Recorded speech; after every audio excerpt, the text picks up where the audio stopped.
Welcome back to guys our YouTube channel. आज की video में आपका स्वागत है। आज हम सेकंड पार्ट करेंगे जिसमें हमने पहले असेसमेंट के बारे में देखा था। आज की वीडियो में हम CCE के बारे में देखेंगे। एक एक करके CCE, हर एक वर्ड का अपना ही एक मतलब है। एक एक करके इसके बारे में डिटेल में करेंगे। पहले तो इसकी फुल फॉर्म की बात करेंगे। कई बार एग्जाम में इसकी फुल फॉर्म भी पूछी जा सकती है। अगर फुल फॉर्म की बात करें, फर्स्ट सी का मतलब है कंटिन्यूसली, मतलब कि जो रेगुलर बेस पे आपकी असेसमेंट हो रही है, ठीक है। एंड कॉम्प्रिहेंसिव, ई से होगा इवेल्युएशन। अभी जो मैंने जो वर्ड लिखे है ना आपके सामने, से मैंने कंटिन्यूसली लिखा है, कॉम्प्रिहेंसिव लिखा है, इन दोनों के अपने अपने मतलब है। सबको पता है CCE क्यों यूज की जाती है, बट इसके अलग अलग मतलब है। एक एक करके उसके बारे में देखते हैं। सबसे पहले मैं पहले सी की बात करूंगी, यो मेरा रहेगा कंटिन्यूस। इसका मतलब आप सबको पता है कि कोई चीज लगातार हो रही है। अगर कोई चीज लगातार हो रही है वो कंटिन्यूस होगा। इसमें क्या देखा जाता है, अगर पेपर में पूछा जाए कंटिन्यूस असेसमेंट में क्या देखा जाता है, आप लिख लो, child performance and growth in a continuous. जो बच्चे की चाइल्ड परफॉर्मेंस है, जो बच्चे की ग्रोथ हो रही है, उसको देखा जाता है। सेकेंडली, इसमें इंपॉर्टेंट पॉइंट एक चीज हो नोट कर सकते हो आप। अगर पूछा जाए कंटिन्यूस किसके अंदर आता है, आप याद रखोगे फॉर्मेटिव के अंदर, क्योंकि फॉर्मेटिव का भी आपको मैंने पिछली वीडियो में अच्छी तरह मतलब समझाया था। फॉर्मेटिव का भी मतलब क्या है, जो चीज कंटिन्यूसली आगे जा रही हो, जो लगातार बढ़ रही हो, वो किसके अंदर आएगा, आपका कंटिन्यूस के अंदर आएगा। ठीक है, ये तो बात होगी कंटिन्यूस की। अगर बात की जाए कॉम्प्रिहेंसिव की, ठीक है, कॉम्प्रिहेंसिव जो सेकंड सी है, ठीक है, इसमें दो सी थे, हर सी का मैंने आपको बताया मतलब अलग है। अगर सेकंड इसकी बात की जाए ना, तो इसका क्या मतलब है, इसमें आपकी इवैल्यूएशन होती है। आप पहले इसकी डेफिनेशन लिख लो, इवैल्यूएटिंग परफॉर्मेंस बोथ। इसमें दोनों तरह की परफॉर्मेंस आती है। कौन कौन सी, इस बात का आपने ध्यान रखना, पेपर में पूछा जा सकता है, स्कॉलस्टिक एंड को-स्कॉलस्टिक, इसके बारे में आपको पता ही होगा। ठीक है, इसके बारे में इन दोनों में बात की जाती है। पूछा जाएगा कि किसमें स्कॉलस्टिक एंड को-स्कॉलस्टिक की बात की जाती है, आप याद रखोगे इसमें ग्रोथ एंड डेवलपमेंट दोनों चीजों का ध्यान रखा जाता है। ठीक है, इवैल्यूएटिंग परफॉर्मेंस देखी जाती है इसके बारे में। ये तो होगी थोड़ी सी बात, आगे इसके बारे में डिटेल में करेंगे। पहले मैं आपको बता दूं CCE आया कहां से, सबसे इंपॉर्टेंट पार्ट रहेगा आज की वीडियो का CCE। अगर पूछा जाए इसे कौन लेके आया है, आप जा रखोगे RTE एक्ट 2009। इसके जरिए राइट टू एजुकेशन, इसका मतलब क्या है, राइट टू एजुकेशन एक्ट, जो राइट टू एजुकेशन एक्ट है उसके जरिए जो हमारा CC आया है। इसमें दो चीजों में कंफ्यूजन होती है। CCE कम, अगर ये वाला वर्ड लिखा हो, CCE स्टार्ट, ये दोनों ही अलग है। चीज का स्टार्ट होना और आना दोनों ही अलग है। अगर आप स्टार्ट कम आए, कम का मतलब है कब आया, हिंदी में लिख लो कब आया। अगर कब आए की बात होगी, ये 2009 में आया था। अगर स्टार्ट मतलब कब शुरू होगा, 2009 में शुरू तो हो गया, आते आते ये स्टार्ट कब हुआ, 2010 में। किस एक्ट के तहत आया, एजुकेशन एक्ट ऑफ इंडिया। ठीक है, एजुकेशन एक्ट ऑफ इंडिया, ये इंपॉर्टेंट है, बहुत ही ज्यादा इसको आप इंपॉर्टेंट लिख सकते हो, बहुत ही इंपॉर्टेंट चीज है। आई थिंक आपको समझ आया होगा। नेक्स्ट मूव करेंगे। अभी मैंने आपको देखो, वो तो आपको समझ आ गया, पहले सी का मतलब कि कंटिन्यूसली। देखो पहले सी का मतलब आपको समझ आ गया, जो चीज लगातार चलती है।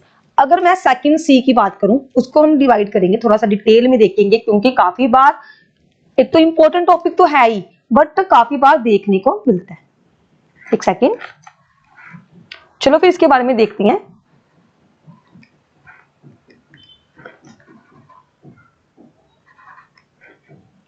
अगर मैं इसकी बात करूं, मैंने आपको पहले भी बताया इसको दो पार्ट में डिवाइड किया हुआ है। ठीक है, मैंने आपको पहले भी बताया है इसको दो पार्ट में डिवाइड किया हुआ है। अगर इसके दो पार्ट की बात की जाए, अभी इसके दो पार्ट की देखो, कंटिन्यूसली का मतलब तो आपको समझ है कि लगातार जो चीज चल रही है वो तो डिटेल में हो गया, बट इसके दो पार्ट कौन सी है? ठीक है, आपको मैंने बताया था, डेफिनेशन दिखाई थी, एक होता स्कूल वाला, एक होता है स्कूल वाला जो स्कूल की एक्टिविटीज होती हैं, एक होता को स्कॉलस्टिक वाला जो स्कूल के विदाउट होता है। इन दोनों में हम डिफरेंस देखेंगे, काफी इंपॉर्टेंट रहेगा आपके लिए भी, नई चीज सीखने को मिल रही है। फर्स्टली इसके बारे में देखा जाए, आप याद रखोगे ये किस पर बेस्ड है। अगर पूछा जाएगा ये बेस है पीपीपी। अब ये पीपी क्या है? पीपी मतलब पेन पेपर। ओके, अगर पूछा जाए जो फर्स्ट वाला स्कॉलस्टिक पार्ट है ये किस पे बेस है, आप याद रखोगे पेन पेपर पे। सेकेंडली ये बेस है एचएमटी पे। अभी ये एचएमटी क्या आ गया?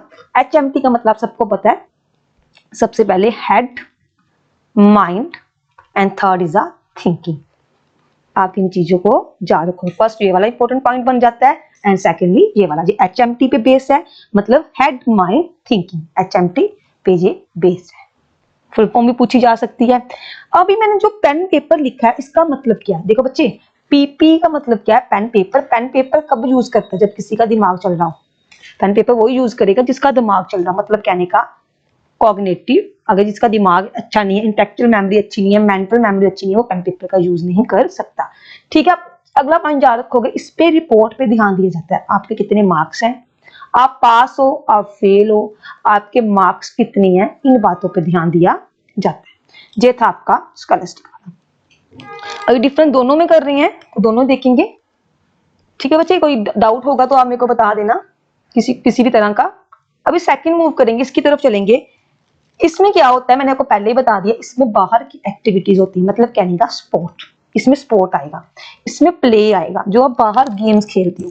अगर पूछा जाए इसमें किस किस चीज का डेवलपमेंट होता है, आप जा रखोगे इसमें सोशल प्लस इमोशन। अगर आप खेल रहे हो, आप सोशली भी हो रहे हो, इमोशनली भी हो रहे हो, आप फिजिकल भी हो रहे हो, आप मॉरल भी हो रहे हो। बस इसमें कौन सा होगा, आपको मैंने बताया था इसमें कौन सा होता है, आपका सिर्फ और सिर्फ कोग्निटिव का। पेपर में किसी भी तरह से घुमाया जा सकता है कि कोग्निटिव का किसमें है, स्कॉलस्टिक में, सोशल इमोशन फिजिकल मॉरल ये किसमें है, को स्कॉलस्टिक में। इस चीज का ध्यान रखना है। जब हम दोनों को अटैच कर देंगे ना, जब दोनों को सेम कर देंगे, अगर हम कॉम्प्रिहेंसिव में लेके चलेंगे, जो हमारा सेकंड सी था, अगर हम उसमें लेके चलेंगे, आप ध्यान से देखना, मैं कॉम लिख रही हूँ इसको सिंपली में, अगर मैं इसको इसमें ऐड कर दूं, प्लस को इसमें ऐड कर दूं, देखो बच्चे इसका मतलब क्या था, paper pen PP, paper pen था, पेपर पेन प्ले।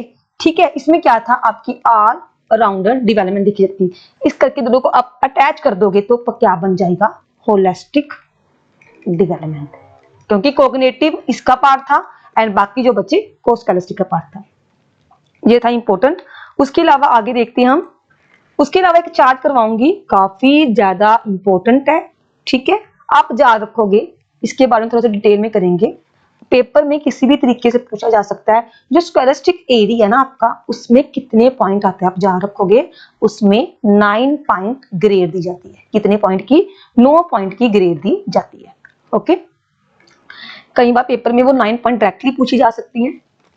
ठीक है, और कई बार देके पूरा फुल एग्जाम्पल देके। इसमें ग्रेड क्या होता है, फर्स्ट होता है A1, आपको पता है A1 grade, A2 grade, B1, B2, C1, C2, इसमें आएगा D, अकेला D कौन सा होते हैं, जो पास और फेल के बीच में आते हैं। ठीक है, E1 एंड सेकेंडली E2। इसकी तरफ थोड़ा सा मूव करेंगे, ये थे ग्रेड। इसमें देखो आप गिन सकते हो, टोटल 9 ग्रेड है। ठीक है, एक एक करके इनके बारे में देखेंगे, इसको डिवाइड करेंगे, ये तुम्हारे ग्रेड आगे। सेकंड ये लिखेंगे मार्क्स, किस किस मार्क्स की रेंज क्या है। उसके बाद जो 9 ग्रेड पॉइंट देती है वो कौन से ग्रेड पॉइंट, इसको नीचे से मतलब कि स्टार्ट करेंगे। ठीक है, आपको मैं याद भी करवा देती हूँ साथ साथ में। सबसे नीचे जो बच्चा आता है ना, वो आपका आता है E2 का। E2 का बच्चा मतलब कहने का कि जो बच्चा ज्यादा कर नहीं पाता, ठीक ठाक। इसमें जो स्टार्ट होता है 0 से 20, और इसकी रेंज क्या है E2 की 0.0। अगर मैं E1 की करूं 20 के बाद 21 से 32, इधर आएगा 3.0। अगर मैं D की बात करूं, D मतलब क्या है, पास कितने वाला होता है, 33 वाला, 33 40, इसमें रेंज क्या होगी 4.0। अगर मैं C2 की बात करूं, मतलब ये पास से थोड़ा सा ऊपर 41 to 50, इसमें क्या आएगी 5.0। ये क्योंकि 2 से स्टार्ट होगा, ऊपर से सेम चलेगा। ओके, एक सेकेंड। अगर मैं C1 की बात करूं 51 to 60 एंड इसकी आएगी 6.0। अगर B2 की बात करूं 61 to 70, आप लिख लो इसको भी 61 to 70, इसका क्या बनेगा, इजी है 7.0। B1 की बात करूं 71 to 80, ये क्या बनेगा 8.0। और ऊपर वाले सबसे इंपॉर्टेंट A2 में कौन से आते हैं, जो बच्चे बहुत इंटेलिजेंट होते हैं वो A2 में आएंगे। ठीक है, इसको याद करने का इजी वे यही है। ठीक है, A2 की बात की जाए 81 to 90, इसका ग्रेड पॉइंट क्या होता है 9.0। A1 की क्या है 91 to 100, इसका 10.0। आप भी टीचर बनने जा रहे हो, आपको ये ग्रेड पॉइंट उंगली में याद होने चाहिए, जैसे बच्चों के। ठीक है, अगर पूछा जाए सबसे इंपॉर्टेंट क्या बनता है, एक बच्चे का पास ग्रेड कौन सा, याद रखोगे डी, क्योंकि डी कौन से नंबर पे चलता है 33 और 40, इसका ग्रेड पॉइंट होता है 4.0। काफी बार एग्जाम में ये देखने को मिला है, काफी बार। ओके, काफी बार ये देखने को मिला है कि उन्होंने सीधा डायरेक्टली पूछा हुआ है ये किस पे काम करेगा। उसके बाद मैं थोड़ा सबको आपकी नॉलेज के लिए बता दूं, आप सबको पता है हमारा NCF 2005 किसकी बात करता है, learning by doing, learning by doing, ये सबको पता है। आप इसको पॉजिटिव वर्ड भी समझते हो, लर्निंग बाय डूइंग। अगर बच्चे बात की जाए NPE 2020 की, वो किसकी बात करता है, लर्निंग बाय प्ले। प्ले मतलब क्या हो गया, खेलना। और पेपर में पूछा जा सकता है किस में आता है, प्ले किस में आता है, जिन्होंने अच्छी तरह वीडियो देखी होगी उनको तो पता ही है, स्कॉलस्टिक में ये आता है। ठीक है, ये था एक स्कॉलस्टिक का मैंने बता दिया। अभी जो ग्रेड पॉइंट है, पेपर में ना काफी बार मैंने देखने को मिलता है, तो पूछा जाता है कितने पॉइंट है, आप जा रहे हो कि 9, जो कि दूसरे वाला है उसमें आपके 5 पॉइंट होंगे। ठीक है, इसमें आपके 5 पॉइंट है। फर्स्ट पॉइंट है ए, जो ए पे ए सिंपली दिया हुआ उन्होंने B C D and fifth one is E, इसमें 5 ही है।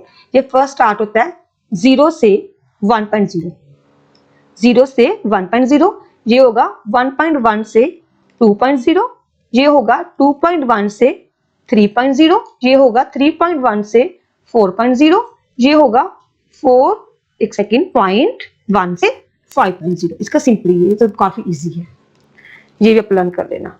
ये था थोड़ा सा CCE के बारे में। नेक्स्ट वीडियो में मिलते हैं कुछ नया धमाकेदार लेके। Thank you for watching.